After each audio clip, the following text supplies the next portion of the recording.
Islamov of Turkmenistan unanimously. For this contest come So from there is Bosnia and the Herzegovina, talented 20-year-old David Surov Tunisia, of Russia. Algeria and Kyrgyzstan. And this shaping up to be a contest between two mobile super heavyweight boxers. So nothing new for Mahammad Abdullayev through to his third consecutive super heavyweight world championship semi-final. He's desperate to make it through to the gold medal bout here at the expense of his 20-year-old opponent. But he has been really impressive through this passage of Dubai 2025. Round one. So we're underway then. Our final bout of this 16th session of boxing is a super heavyweight semi-final between boxers from Russia and Azerbaijan. And the boxer wearing red, 20-year-old David Surov, immediately setting his stall out and just touching away with that lead left hand while moving athletically up on his toes.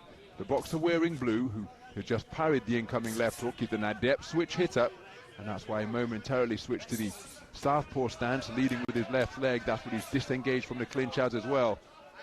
That's Mahammad Abdullayev of Azerbaijan, the tournament #2 seed. So Surov, he's just so calm as he goes about his work, and he scored effectively in the first 50 seconds of this round with that lead left hand, and there it is once again, just touching down to the body, just prompting Abdullayev to momentarily adopt the cross-arm guard. Abdullayev now back as an orthodox boxer, but he's touched by two jabs where the heel of the hand was pushed into his beard. Had illegal, of course, but it was certainly leather landing on flesh and bone.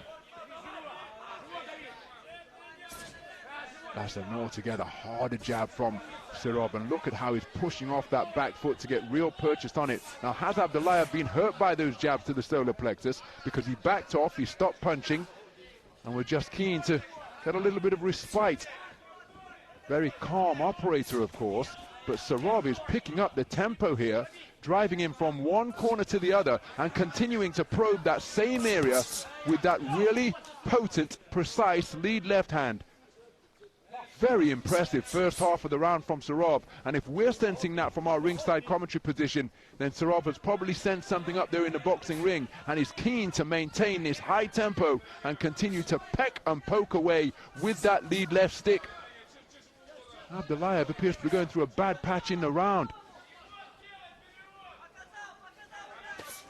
Good left jab from Abdullayev, but Surov growing in confidence right before our very eyes because he's looking to back up the two-time World Championship bronze medalist. Heads coming together there as Abdullayev was southpaw momentarily.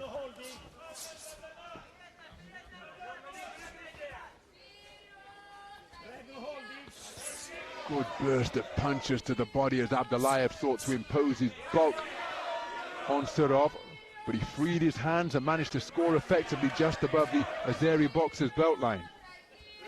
And he's looking to employ the same tactic here, keeping his head out of harm's way. Oh, that's a cracking right hand. During a course of an exchange, it was a right hand lead, not set up by a jab. And Surov has boxed brilliantly in this opening round for my money. Belt imminent here at the Dubai Duty Free Tennis Centre. That was fantastic from Surov. For large portions of that round, for almost all of it, in fact, he was just driving the larger man around the ring. He was bullying him, basically. And he's got that movement, that agility, that athleticism that comes with not having quite the bulk that Abdullayev has. And if he could keep this up, then what we'll see in the final at super heavyweight are two fighters who are not the normal size that you would imagine to get to a final of that kind of stature, because in that first semi-final, Makanov, the kind of lither opponent of the two, he was the one who got through, and if Surov can replicate that for one more round, basically, then he's going to do the same thing. Abdullayev just looked totally out of ideas, didn't he, in that round? He did indeed. Seconds out. And 10-9s across the board. Round two. So as we move into the second round, what can Mahammad Abdullayev do differently? Because for the first round, he was almost pushed to the periphery in terms of how competitive it was, because David Surov just got to work with straight punches such as this, and he's bringing the right cross to the body into play now. And this is precisely the type of performance he produced at the quarter-final stage to beat Mirzakir Koshaliyev of Kyrgyzstan.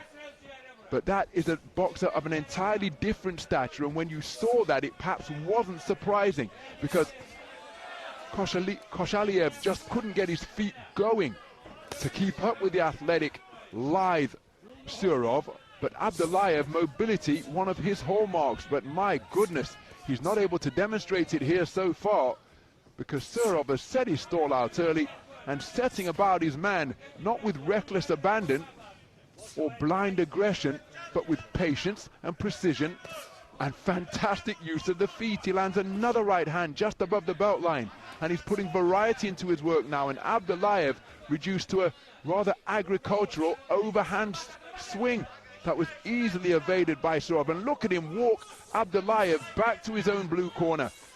This has been a masterful display through the second half of the opening round, picking up and, dare I say, building on from the success that he had in the first. He's having his way with one of the very best boxers in the world. Remember, Abdullayev competed in the World Boxing World Championships in Liverpool in September, where he came up against a super heavyweight, Julio Cesar La Cruz, that eliminated him in the first preliminary round. And here, look at how Abdullayev appears to be feeling the pace, because he has been touched up to the body repeatedly, and now with the hands down, the left-right combination to the chin just made Abdullayev blink. This is an absolutely extraordinary performance being produced by David Surov. His energy levels making life very difficult indeed for Abdullayev.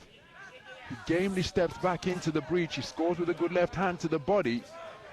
And Abdullayev willing his way forwards, but just ghosting away before re-entering on his own terms and in his own time is Surov, and he lands another right hand to the body. And look at Abdullayev breathing through an open mouth, trying to keep a poker face.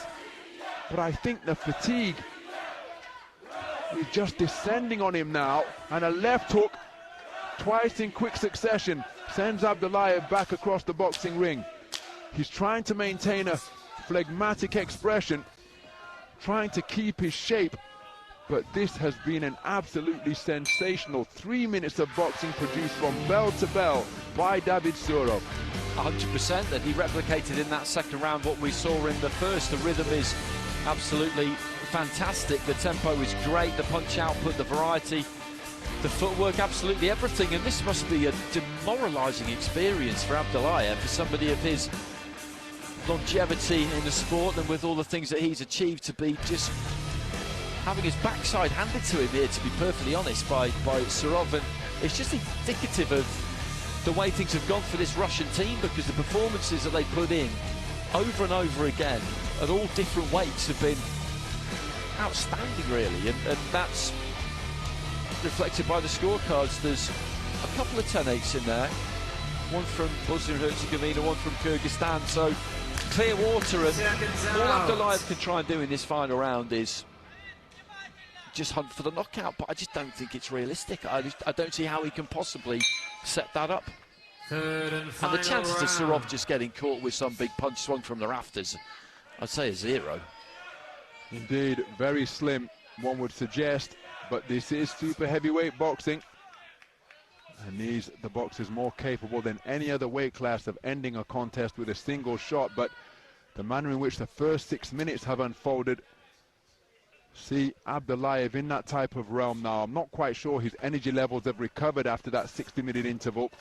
There's a good left hand, a good right hand to the body from Abdullayev, but this man's movement and punch placement, well, they've been the same from the opening round.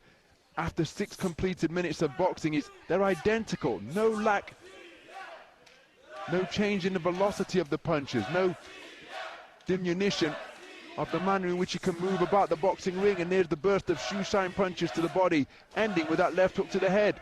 Reverse 1-2 from Abdullayev, not too far away. But look at that for a left-right from Surov. long bridged his man with the left jab to leave it in his face, and then just piecing him up to the body with these stabbing attacks from both the left jab and the right cross. Burst of punches downstairs once again as Abdullayev was looking to grapple upstairs, and the left-right combination is razor sharp, and it drives Abdullayev backwards. Right uppercut wasn't too far away from Abdullayev. The left hook which followed was inaccurate. And you can see Abdullayev really feeling the pace as he gets touched upon that beard once again by a rapier-like left-right combination.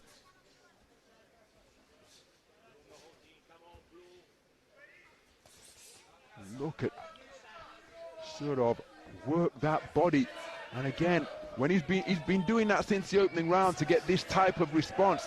Hard left uppercut driven into the sternum from Abdullayev, seeking to keep Surov honest, but look at that, a little bit of flash on his footwork now as he steps back into range and helps himself to a blistering combination. Uppercuts just turning underneath.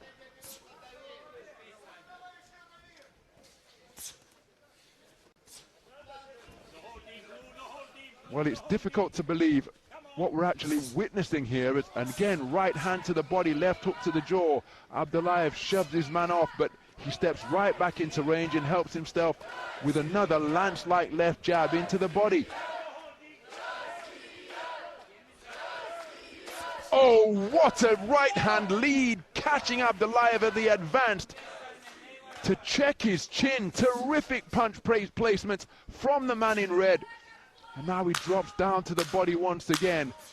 My goodness, we have just witnessed an absolutely sensational performance, which could well be a coming-of-age display for the 20-year-old in red, because against one of the very best super heavyweights in the world, he has produced a masterclass. 2 10-8 scores returned in round number 2 in his favor, and I wouldn't be surprised to see more of them in the third. That's how dominant he was. He was superb. He was absolutely superb. He's just made a top operator look completely and utterly pedestrian. He's got his hands on his hips there, Abdullayev, and he must be wondering what has just happened to him, because Surov has just outdone him right from the very first second right to the end. I can't think of a single pocket of any round, even for 5 seconds, where Surov was not totally and utterly in control. It was a fantastic performance. He's not a big super heavyweight, we said that at the start, but the agility, the speed, everything about him was first class. By unanimous decision, and heading into our finals in the red corner, representing a couple of 10-8s as you predicted there, so there's 2 scores there of 30 points to 25, and I'm not sure I'd have predicted that before the contest started, to be brutally honest. Not at all. Abdullayev Steps out of the boxing ring energetically, but no celebrations, because you get the impression that he is a man on a mission, and the mission that he came here for was World Championship gold. For Mahammad Abdullayev, it is a 3rd successive World Championship bronze, adding to the ones that he won in Tashkent 2 years ago and in Belgrade 2021. On Saturday evening, a $75,000 final prize. Thank you, ladies and gentlemen. Is what the bronze medalist received. So he exits the boxing ring, exits the tournament, and as you suggested, Andy, I'm not quite sure he will be able to come to terms with what has just befallen him here, because 20 years of age, you won't have seen him much on the circuit before, and Davi Surov has perhaps just given him a glimpse of the future as to what's coming up in the next Olympic cycle. He absolutely has, and it'll be the stuff of nightmares for him, really. I can't think of a single thing he really did wrong there, Surov. Not a single thing. You think all aspects of his game were on point. And it is interesting, isn't it, that in those two semi-finals and in the final now, we'll see 2 super heavyweights who look like that, basically. I mean, they're well above heavyweight in terms of their weight, you'd imagine. I don't think they could make heavyweight, but they're not big. They're athletic, aren't they? They're really in shape. Absolutely, and speed.